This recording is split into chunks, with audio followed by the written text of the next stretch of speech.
Bayangkan misalnya, bila Kiai Haji Ahmad Dahlan 100 tahun yang lalu memilih untuk jadi komisaris. Maka bangsa ini tidak punya landasan untuk berpikir. Tapi alhamdulillah, beliau memilih untuk mendirikan lembaga-lembaga pendidikan. Dan itu yang kita apresiasi sekarang. Jadi sekolah ini, sekolah yang gagasannya sebetulnya sudah didirikan 100 sekian tahun lalu oleh Ahmad Dahlan. Idenya ada di situ.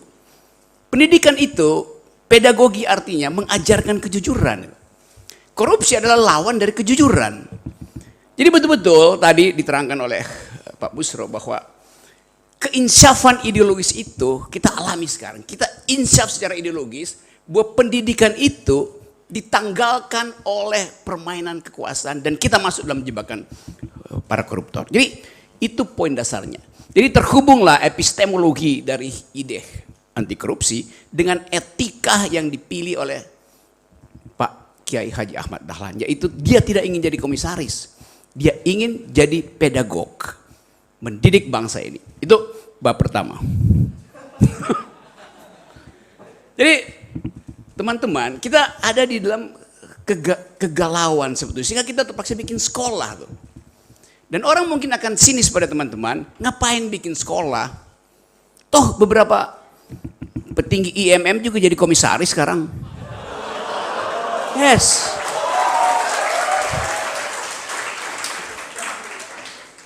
Jadi ini semacam refleksi juga untuk menghalangi jangan sampai ada generasi yang diturunkan. Kenapa Pak? Ya kan kita kan di dalam upaya kita membongkar para koruptor, yang pertama kita bongkar kawan-kawan kita. Justru itu saya ada di sini itu. Jadi ini adalah upacara untuk namanya apa? Ini bukan pembukaan sekolah anti korupsi. Penutupan sekolah para koruptor. Kalau anti korupsi seolah-olah di depan kita ada potensi korupsi. Enggak, itu udah jadi manifest korupsinya. Jadi kita mau tutup sekolah para koruptor itu. Yang rektornya ada di belakang saya.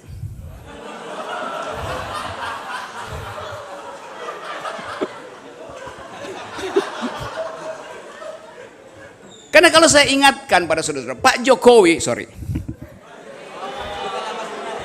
saya sengaja supaya diluruskan. Presiden berkampanye di periode kedua, saya akan memimpin langsung pemberantasan korupsi. Itu yang disebutkan oleh sang kepala sekolah pada waktu itu. Dan sekarang ada rekan separtainya kabur dari Indonesia, balik lagi dengan pakai Gulfstream, private jet seharga 400 miliar.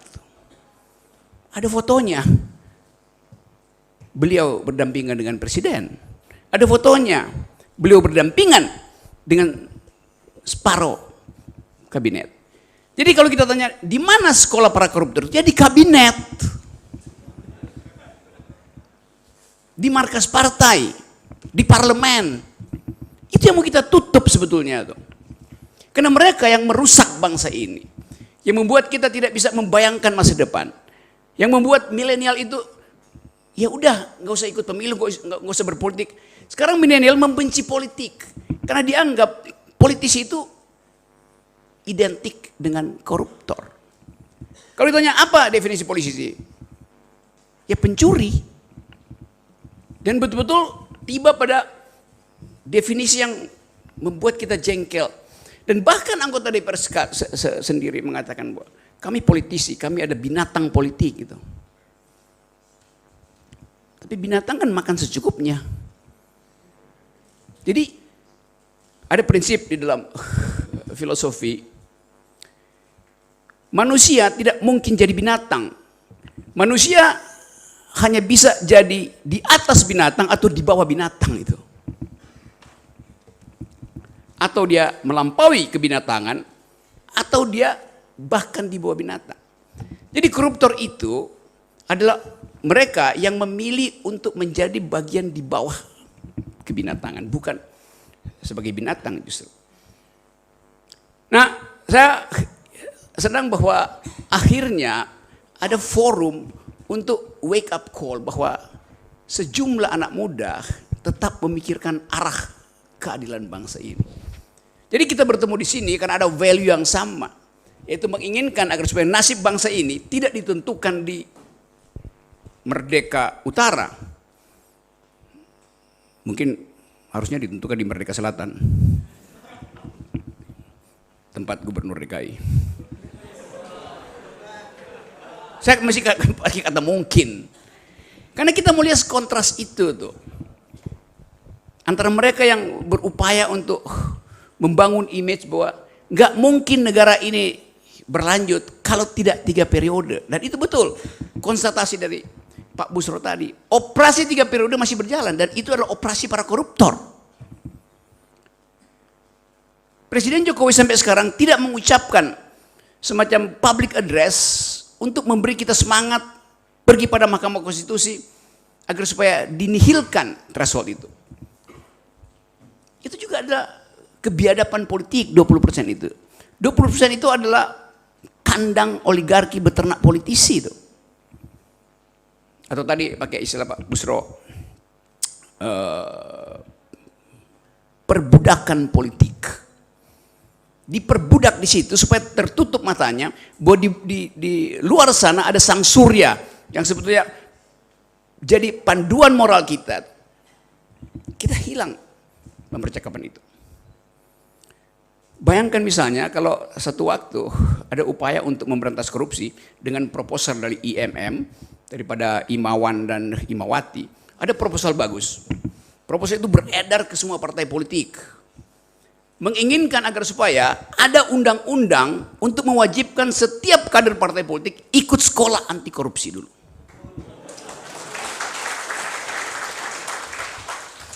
Karena mereka yang potensial jadi koruptor. Bukan kalian. Kalian jadi guru mereka. Harusnya begitu kan. Proposal itu masuk karena desakan publik, semua orang bicara, dan FNN yang paling kencang di depan tuh. Headline.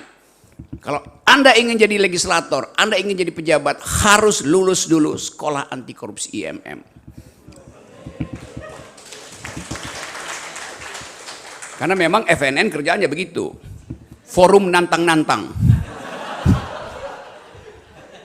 Nah, forum nantang-nantang ini dengan proposal edukatif dari IMM nyampe ke meja presiden. Presiden mulai resah. Karena dia berpikir 2 anaknya mesti ikut sekolah dong.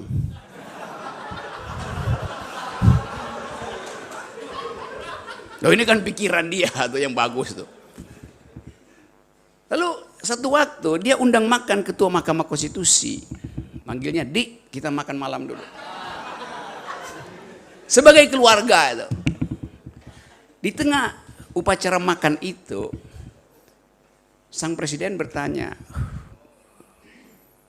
Dik, dengar proposal dari IMM yang udah viral itu. Oh ya Pak Presiden, resmi, dia nggak bilang mas itu. Padahal sebetulnya setelah makan malam dia panggil mas. Ketua MK bilang, iya saya dengar itu. Bagaimana pendapat Mahkamah Konstitusi itu? Oh itu bagus. Karena itu akan jadi sinyal pertama bahwa bangsa ini sedang menumbuhkan pemerintahan yang bersih. Lalu Pak Jokowi bilang, maksudnya apa? Menimbulkan pemerintahan yang bersih. Mau nyindir ya.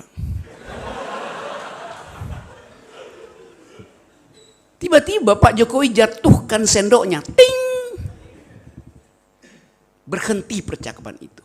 Hanya dengan sinyal sendok dijatuhkan, itu artinya hentikan proposal IMM. Karena kekuasaan bisa melumpuhkan semua ide gitu. Jadi kita bayangkan bagaimana susahnya menerbitkan pikiran baru tentang pemerintahan yang bersih. Yunto pemerintahan yang baru. Melalui tema ini, seluruh bangsa ini sebetulnya diganggu kesadaran etisnya. Tapi pertanyaan kita, gangguan itu masuk nggak sampai ke otak terakhir dari kekuasaan?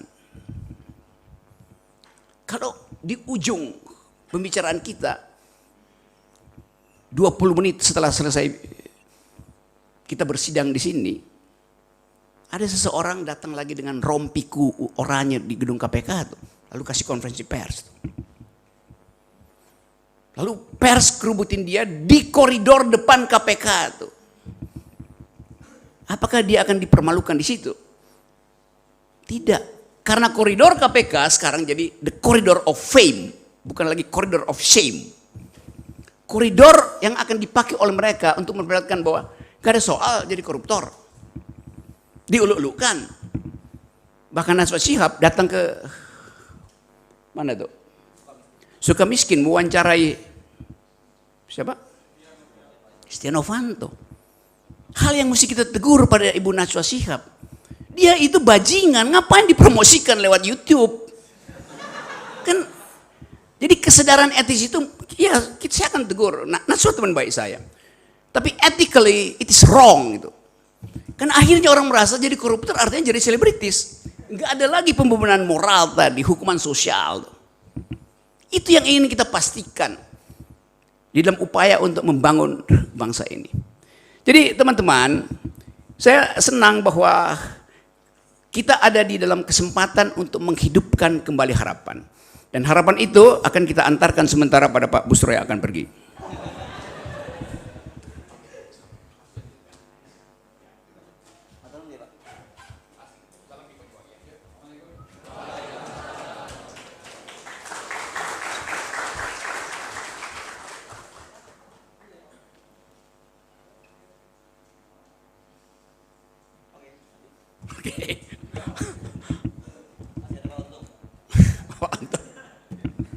Sekarang kita seolah-olah bebankan korupsi ini pada oligarki. Tiap kali ada korupsi kita bilang itu karena kerjaan oligarki.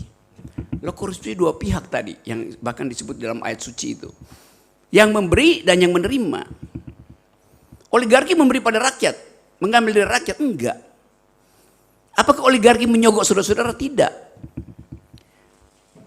Oligarki menyogok kebijakan di istana. Kita dapat impact-nya. Kalau kita belajar tentang apa yang disebut the power of economics.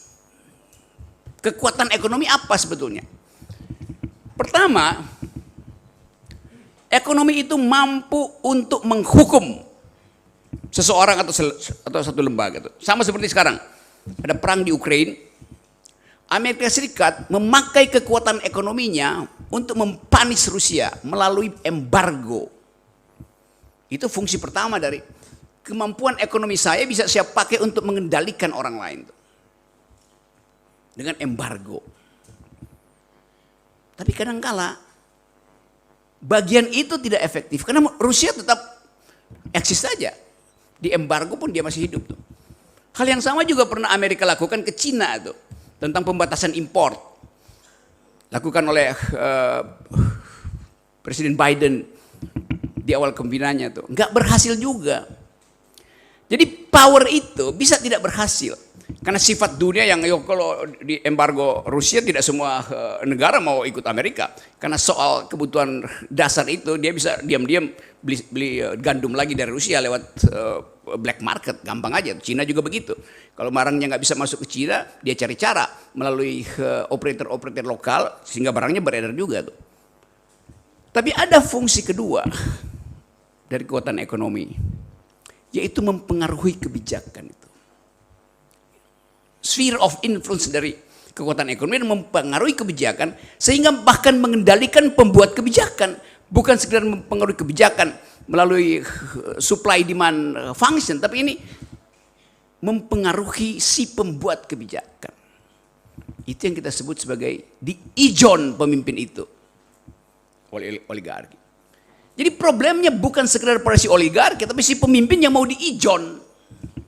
Pak Jokowi itu hasil ijonan dari oligarki. Jadi kenapa dia mau diijon? Itu pertanyaannya kan. Artinya dia tidak mampu untuk menimbulkan harapan pada rakyat bahwa dia adalah pemimpin. Karena itu kita definisikan pemimpin yang mau diijon, dia bukan leader, dia adalah dealer. Ya. Jadi kejelasan konseptual itu yang mau kita pelajari dari awal. Sebagai kurikulum pertama, bedakan antara leader dan dealer. Dealer pasti menanggalkan prinsip-prinsip integritas. Leader nggak mungkin. Ahmad Dahlan adalah leader. Komisaris-komisaris BUMN dan IMM adalah dealer. Ya. Saya nggak bakal kena delik karena saya ucapkan di forum akademis. Jadi teman-teman semua, kita hidup di dalam kawasan para dealer yang tadi disebut Pak Busro. Kita hidup di dalam perbudakan para dealer. Bung Karno memimpin sebagai leader, tapi PDIP isinya dealer semua. Bayangkan ya Pak. Ya Marun Masuki ada dealer. Yang sekarang saudara Mardani Maming adalah juga dealer. Jadi itu intinya, di mana persembunyian para dealer itu, di situ kita lakukan pendidikan politik. Kalau masih bisa berubah. Tapi seringkali orang merasa bahwa oke, biarkan Pak Jokowi mimpin, atau biarkan KPK mimpin, atau apa aja kejaksaan mimpin. Di dalam tingkat tertentu, korupsi itu tidak bisa lagi dibenahi dari dalam. Seorang perempuan aktivis Amerika berkulit hitam, ketika ditanya bisa enggak kekuasaan itu diubah dari dalam, dia bilang begini, namanya Audre Lorde. The master's tool will never dismantle the master's house. Peralatan raja tidak mungkin dipakai untuk membongkar istana raja. Oleh karena itu mesti ada peralatan dari luar yang kita sebut sebagai civil society movement, CSO movement.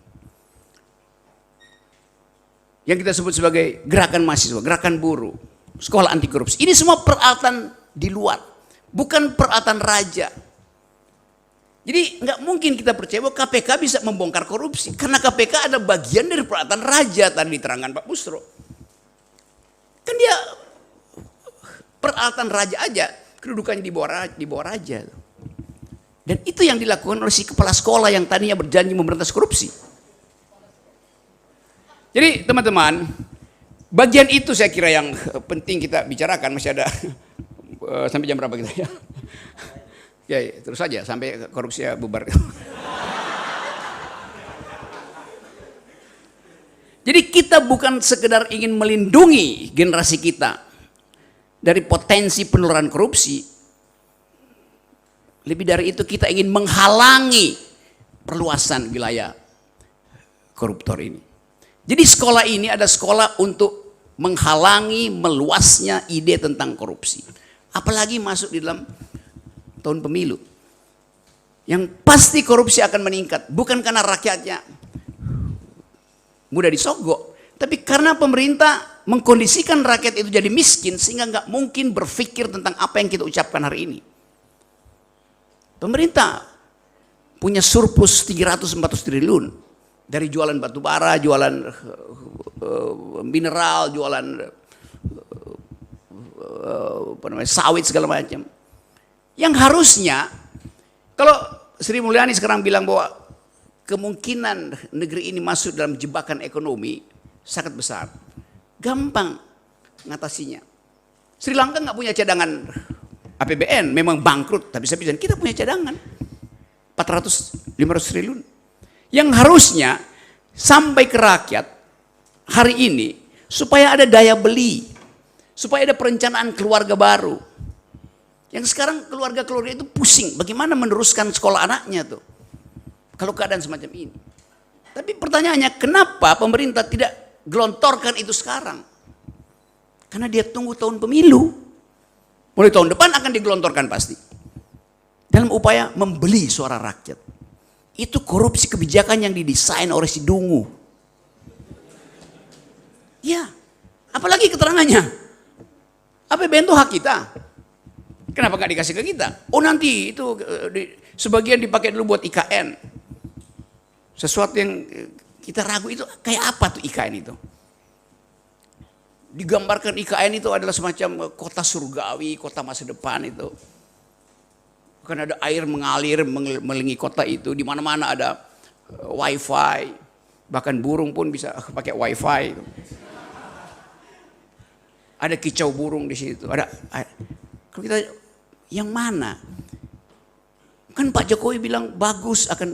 Ya di mana Anda lihat bagusnya? Di laptopnya Pak Jokowi. Jadi IKN itu ada di laptop yang memang dibikin bagus. Nah, fantasi kita dibujuk untuk membackup proyek fantastis itu yang pasti akan menyengsarakan rakyat.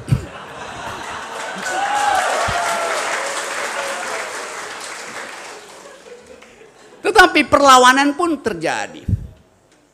Kemarin minggu lalu saya kasih kuliah semacam ini di Universitas Mula Warman di Samarinda. Bayangkan, itu universitas negeri. Tapi akhirnya karena desakan mahasiswa, rektornya izinkan saya diundang ke situ. Yang biasanya nggak ada itu tuh. Kalau udah sendiri udah Rocky Gerung dicoret, FNN dicoret, Busra Mukodas dicoret. Tetapi saya mendeteksi bahwa ada perubahan cara berpikir itu. Mungkin Pak Rektor Mula Warman tahu bahwa saya pasti akan kasih kritik. Tapi sebagai akademisi dia tahu bahwa kritik saya itu tidak ada pretensi kekuasaan karena saya ucapkan di forum akademik. Akhirnya saya ngomong di situ. Dosen ada di situ dan merasa oke, tersalurkan hasrat untuk beroposisi. Yang selama ini nggak mungkin diucapkan. Karena kalau diucapkan pasti kumnya itu turun. Bayangkan misalnya Pak Rektor Mula Warman mengambil risiko. Karena universitas itu dapat proyek, pasti dapat proyek dari pemerintah. Untuk membenarkan IKN yang ada di wilayah itu. Membenarkan AMDAL-nya tuh.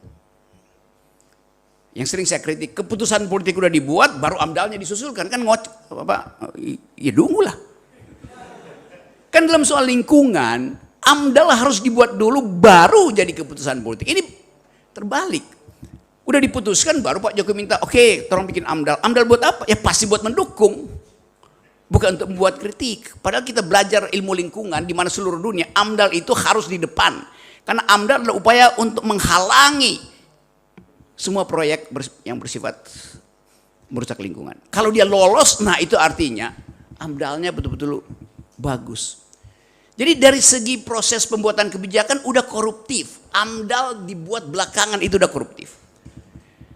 Tapi sugesti saya adalah bahwa banyak sebetulnya pejabat akademis yang menginginkan perubahan tapi masih tertahan oleh feodalisme, oleh ketakutan. Muhammadiyah nggak peduli soal-soal semacam itu. Jadi sekali lagi ini sekolah yang bagus karena didasari oleh satu pikiran. Dan saya kira betul bahwa Muhammadiyah ada 180 universitas. Kalau 180 universitas itu mogok berpikir, IQ nasional kita jemplong. Jadi nasib bangsa ini memang ditentukan oleh teman-teman sekalian, minus para komisaris. Maka kesempatan ini kita pakai untuk menghidupkan kembali harapan bahwa sang surya tidak bisa dicegah untuk memberi cahaya kejujuran. Terima kasih.